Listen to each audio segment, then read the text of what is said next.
Good afternoon, my friends. This is Paul, and today we're here to talk about the Switch 2, or more specifically, my stance on all of the controversy, because when the Switch 2 first came out, and I got my pre-order, and I was super excited about it, I was ready to have it be one of the showstoppers of my best memories video. I thought, I'm gonna gush about how much fun I'm having and how great it is to play Nintendo games in 4K and the much faster eShop and playing Breath of the Wild with no slowdowns. I was having all these positive memories, and I was telling everyone I knew how excited I was about it, saying, hey guys, guess what? My family was so nice. They gave donations for my birthday to help offset the cost. So now I can play the Switch 2, and I'm so grateful. And at first, a lot of the people were like, oh, hey, that's cool, Paul. I hope you really have a good time. But over time, the narrative shifted, and then it started becoming more of, oh, you're getting that system that's super overpriced and from a company that's being so anti-consumer? And I was like, I wasn't thinking about all that. I was just thinking how much fun it would be to play Breath of the Wild in 4K. And don't get me wrong, I have historically said that I don't like corporate Nintendo. In fact, if you go way back to the community post, or maybe it was a Discord post, one of the two, I made a post talking about the reason why I changed my name from the Catholic Nintendo nerd to the Catholic gaming nerd is because I don't really like corporate Nintendo. I think that they're money hungry and borderline evil, but that's another discussion. I wanted to use this video as an opportunity to get out of the way what I think people are thinking before I make my best memories video. Because when I make my best games and my best memories video, I want it to feel like a giant celebration. You might have noticed that they get more and more celebratory as the years have progressed. I want it to feel like this is triumphant and majestic, almost like you're in heaven, saying like, oh wow, look at all these amazing things. But when I get to the Switch 2, I'm inevitably fearing that I will get that one comment, or even if they don't comment publicly, the dislikes will come, or there will be some kind of internal strife of, oh, you put the Switch 2 on the list despite it being overpowered and the PS5 is better, and just so much cynicism. And I'm not going to say that I disagree with all of them, but more so that the pros outweigh the cons, for me personally. Don't get me wrong, there is still a part of me that kinda hopes that the Switch 2 fails like the Wii U did, so that the next generation can have something better. But at the same time, what I have experienced on the Switch 2, credit where credit is due, has been really good. But we are going to save that for the best memories video. Right now, I want to more so address the people that are creating Discord and try to address both sides of the fandom and try to give my nuanced perspectives, because I don't engage in Twitter drama. I like to think that, you know, all sides have their merits. When it comes to politics, for example, I like to hear out people on all sides of the political spectrum, because you never know, there could be people wrong on the other side. So my nuanced perspective is, I think the average person has a hard time telling the difference between Nintendo, the publishers, and Nintendo, the developers. Nintendo, the publishers, are absolute trash, but I would much rather pay for the Nintendo developed system because it offers so many more benefits than what the PS5 and the Xbox, whatever they're on now, would offer to me personally. And I get that that's subjective. If you're the type of person that needs every single game to run at 60 frames or higher and be in 4K or higher, then that's completely up to you. But for me personally, I care more about having fun. And a lot of times when people have tried to get me into these more technically demanding games, and sometimes they do come to the Switch 1, like The Witcher 3, for example. As soon as that came to the Switch 1, I rented it, and I said, alright, this looks like a cool game. It looks like it has a lot of exploration. But here's the problem. It wasn't fun. It was enjoyable for the couple of seconds I was riding on the horse, but doing the combat and balancing out when to go to the barber and the fast travel system, it was a bit clunky and slow, and there were a lot of systems that I just wasn't really good at. And again, it looks like it's a phenomenal game for the people that are actually good at it, but I'm just not good at it. It's the same principle as when I look at something like Metroid Prime 4. That game just does not appeal to me whatsoever. But I can still appreciate that it's a good game, just not a game I'd be good at, because I can't even shoot stationary balloons in Nintendo Switch 2 Welcome Tour. You really think I'm going to be able to hit a moving target? I just am not good at shooters. And that's what bogs me down about most of the other systems, is that, to my knowledge, most of the games on those other systems are either very graphically demanding and look photorealistic, but they also don't look fun. Like, they look like they either have an overabundance of shooting or an overabundance of gore, or they're a bunch of sports games or shooting games, and that's just not really my thing. I also like the portability of the Switch 2. I like how you're able to take the game wherever you want. And for me personally, graphics don't necessarily mean everything. Now, don't get me wrong, I'll definitely criticize a game if it looks dated. Like, it is very hard for me to play Ocarina of Time nowadays because of those character models and the fact that the mouths don't move and the slow text. But I'm not as persnickety as the average person if the fun factor is involved. To give you an example of what I mean by this, take something like Kirby Air Riders. Now, it's not out yet as of the time of this recording, but in the direct, where Masahiro Sakurai, the director of the game, kept talking about it, he kept saying over and over again, yes, this mechanic doesn't make sense, but we feel like it will make the game more fun. And honestly, from what I've seen from the other systems, it just doesn't seem like that's the priority of these other devs. And Nintendo, say what you will about Nintendo, but I think one thing that absolutely cannot be denied is they absolutely demolish the other companies when it comes to their first-party lineup. That's not saying the first-party games are necessarily bad. They just don't seem to have that same design philosophy of fun that Nintendo systems do. And before you argue, well, Paul, Nintendo prioritizes fun so much that they ignore story. Counterpoint, just play basically any Fire Emblem game. Those games have quite a lot of story. And there are third-party games on Nintendo systems that, yes, they're on the other systems, but Nintendo makes them more convenient because I can play them wherever I want. There's also a certain joy in feeling like my channel is like Nintendo Power, where I don't necessarily like everything Nintendo does, but there's a dopamine rush that I get from the consistency of reviewing Nintendo games. But the other systems, as far as I'm aware, they have to constantly be on the TV because they're so graphically demanding, they just can't handle it on a handheld. And even if you get things that are similar to the Switch 2, like for example, the Steam Deck, it still doesn't have the exclusives. Still doesn't have the Marios and the Zeldas and the Fire Emblems and the Donkey Kongs that I love. And I mentioned this in my fake livestream video, but just because I like some games in Nintendo franchises doesn't mean I like all of their games. For example, Tears of the Kingdom is currently my favorite video game. Why is it my favorite video game?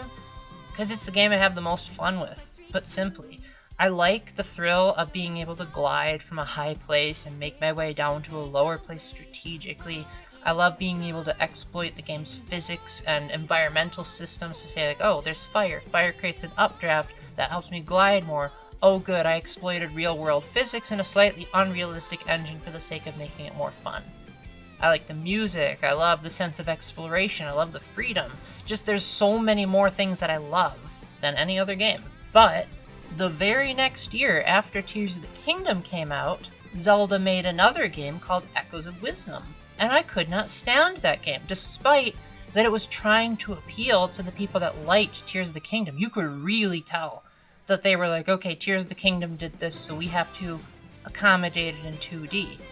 But just because something worked in 3D doesn't necessarily mean it's going to translate over very well. And as a result, the only part of Echoes of Wisdom that I could truly say I loved were the first 15 minutes of it, where you play as Link. But as soon as you take control of Zelda, the fun factor just stopped. And I think it's because I don't like the Echo system. I think Zelda walks too slowly, you have to spin too much. And people have argued, but Paul, you get an item to make you jump higher. And I say, well, that should have been the norm since the beginning. If you have to lock something that crucial behind progression, then that's not going to make the game fun for me. It's going to make the game a chore. And just the emphasis on echoes and puzzles over combat and exploration, I don't know. It gave me a headache, quite frankly. And if I'm in physical pain when I'm playing a Zelda game, That's gonna make me want to give up on it. But the point I'm trying to make is that even if Nintendo has stinkers in their own franchises, the games that I do like in Nintendo's franchises, I really, really like. Like, I love Tears of the Kingdom, I love Thousand Year Door, I love Path of Radiance. But at the same time, in those same franchises, I despise Sticker Star.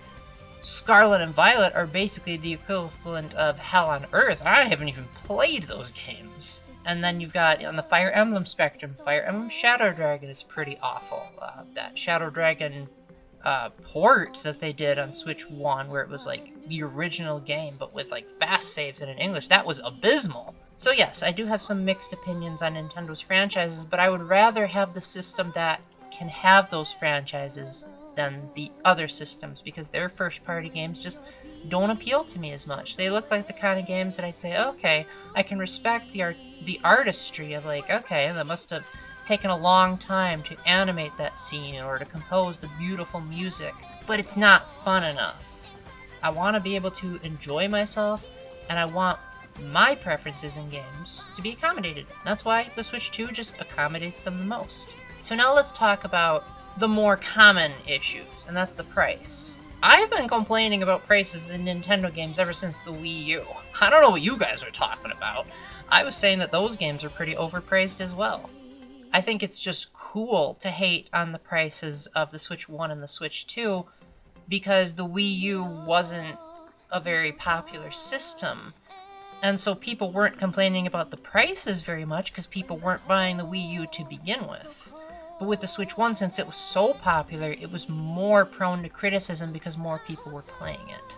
But yeah, like, overpriced Nintendo games, definitely not something that I've been shy about. I'm pretty sure when Animal Crossing Amiibo Festival came out, I said that $60 was absolutely ludicrous. And I even have a video on my channel called Why Amiibo Festival is Nintendo's Worst Game. It's aged a bit, but I think my opinions are still pretty darn accurate. But my way of getting around the overpriced games is that I rent. And I've made a couple of videos on the subject, so I don't necessarily feel I need to repeat myself. But for me, I don't necessarily care about owning games. Sometimes I do. And if I do that, then I just use GameFly coupons to offset the price. So that instead of paying $60 for Princess Peach Showtime, I pay like $17, which I feel is way more reasonable. And renting sort of is like having a kiosk in your house. You try it, if you don't like it, send it back and get another game. And I feel like if more people were able to rent, I think they'd be able to see the nuance in Nintendo systems. But because the average person, and by average I mean 99% of the population, because I haven't seen a single comment backing me up on this, not one, unless if I bring it up first. Not one single comment on all the videos I've watched but the Switch 2 has said, well, I've been renting Donkey Kong Bonanza, and I feel like that is a much better deal than buying it outright. Everyone is either you buy the game or you don't buy the game. It's like those two binaries. There's no in-between. There's no renting it. There's no sharing it. There's no borrowing it. Nothing. You just have to buy it or else. And I feel like with my way, I can still enjoy what Nintendo, the developers, do, while giving less to Nintendo, the corporation. And I know that the fact that I bought the Switch 2 means that, yes, I am part of the problem, but not entirely. Because, yes, I bought the system, but I typically don't buy the games. So, okay, yeah, you can hate me a little bit for that. But I feel like, for me personally, I see gaming as a hobby. And I think the average person sees gaming as a form of escapism. And the alternative, for me personally, just doesn't seem all that viable. Like, if, for example, I wanted to boycott Nintendo, I'd probably want to boycott the other systems too, because I've heard news articles about the things that Sony and Microsoft do, and they certainly may not have the same problems as Nintendo, but they have different problems that make me say, oh, these guys are disgusting too. But does that mean I'm just going to give up on video games altogether? Am I going to have to be stuck with a 20 frames per second, slow as molasses dialogue of Ocarina of Time? Or am I willing to admit that there are new games coming out, and those games are fun, and I just want to be able to play them without buying them? Then just buy the system, but then get a subscription to GameFly so that things can be cheaper. Problem solved. And maybe it's not that simple for all of you, but I feel like for me personally, being able to do my hobby is worth maybe not 100% boycotting Nintendo, but just limiting how much I buy from them. That's my middle ground approach. But I do agree that charging $80 for Mario Kart World is ludicrous. But at the same time, credit where credit is due. Mario Kart World does a lot of stuff that I can kind of see where Nintendo's coming from, but not really if you put it up to scrutiny with their other $60 and $70 games.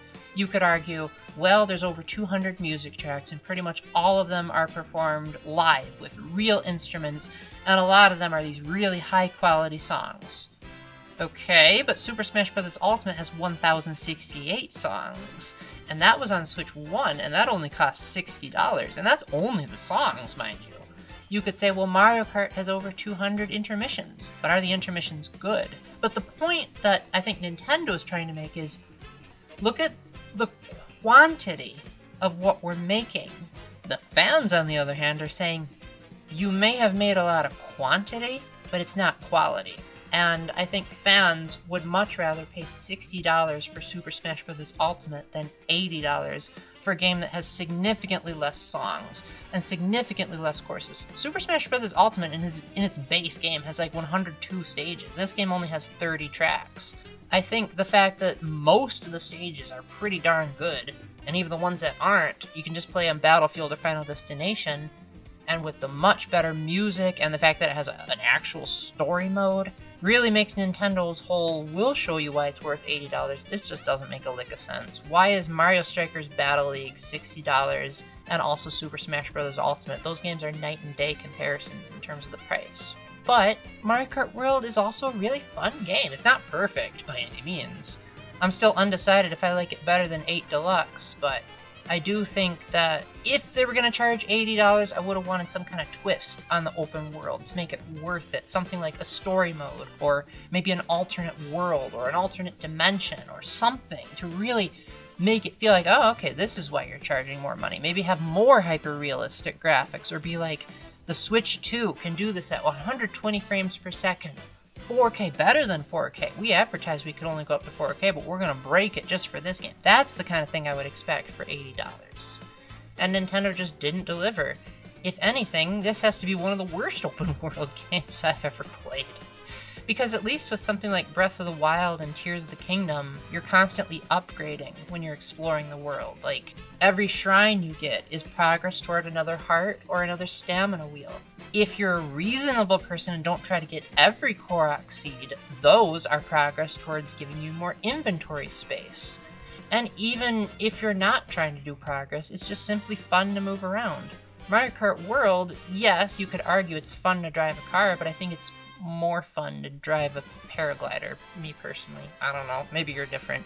But I know that it's popular to hate on Mario Kart World because of the price, but as someone who primarily rents, and in the case of Mario Kart World, I got the bundle, so I only paid $50, I think it's easier for me to see nuance in it than it is in the average person, because those people did pay the $80, or just thinking more about why it costs that much as opposed to what the game actually is. But going back to why the Switch 2, in my opinion, is the better option despite me hating corporate Nintendo. I like the portability. I like the first-party games. Not all of them. Definitely not all of them. I certainly won't be caught dead playing Dragon Drive unless it's free. But I like enough of them that I feel like it's worth the purchase. The PlayStation 5 and the Series X, as far as I'm aware, have to be plugged into the TV all the time. They're exclusives, besides the occasional handful like Astrobot are pretty cool, but the occasional exclusive being fun versus more often than not Nintendo's exclusives are fun, it just seems like there's more to enjoy for me personally on the Switch 2 than there is on the other systems. And that's really all there is to it. So I guess if you were to have to rank me between a shill versus a rage baiter, I think I'd be more on the side of being okay with Nintendo, the developers. But as far as Nintendo, the corporation, yeah, boycott them, but do it in a legal way. So do something like borrowing the games, waiting for them to go on sale, renting them, but just blindly paying the full price because you like Pokemon? Okay, that's probably an unfair argument because I don't like Pokemon. Even if Pokemon had high quality visuals and orchestration of voice acting, I still don't think I'd like the series because I just don't like that gameplay. But the fact remains that Pokemon is in such bad quality and runs even worse than Ocarina of Time has made me want to boycott the mainline series even if they improve, because it's like I expect better quality from this franchise if it's the leading franchise in the world, and I'm guessing part of that is because of corporate Nintendo's arrogance. They say, well, the games sell well even if they run poorly, so we're not gonna step in and say, guys, they should really be up to our usual standards of publishing quality because they want the money. I can't say, well, the developers work passionately on these games. No, they don't. Either that or they just have a really terrible crunch period. But when I see Pokemon, I do not see passionate, loving game developers that want to make an amazing product. I see them saying, well, another year, another Pokemon game. When I see something like Tears of the Kingdom, I say, whoa, now this is the kind of game that looks like the developers were really proud of what they did. But then I take games that aren't for me, like Pikmin 4. Pikmin 4 is the kind of game that I feel like I'd be terrible at it, even with all the accessibility options. I don't like real-time strategy, and I don't like it when I'm not in complete control of the characters. That's why I don't like Chapter 2 of Thousand Year Door. Even in the remake, I couldn't defend that chapter.